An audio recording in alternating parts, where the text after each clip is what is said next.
Good morning. तर आज आम्ही निघालो होतो संभाजीनगरला वापस येण्यासाठी. त्यानंतर ना वाटेत थोडं ट्रॅफिक लागलं होतं, त्यामुळे घरी पोहोचायला थोडं लेट झालं.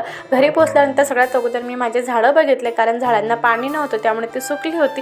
शेवंती तर फारच सुकून गेली होती. मग मस्त झाडांना पाणी वगैरे देऊन घेतलं. नंतर झाडू मारायला घेतला, कारण घर बंद होतं त्यामुळे एवढी धूळ झाली होती ना, जिकडे बघावं तिकडे धूळ दिसत होती. मस्त असा झाडू मारून घेतला, छान फरशी वगैरे पण पुसून घेतली. त्यानंतर बाकी मी त्या दिवशी काही शूट नाही केलं, कारण जरा दमले होते. नंतर नेक्स्ट डेला ना स्वामींची पुण्यतिथी होती. मग मला स्वामीचरित्र वाचायचे होते. छान असं पटकन सकाळी आवरून घेतलं आणि स्वामीचरित्र वाचून घेतले. त्यानंतर नैवेद्यासाठी छान असा शिरा बनवायचा होता, तो पण बनवून घेतला आणि देवाला नैवेद्य वगैरे दाखवून घेतला.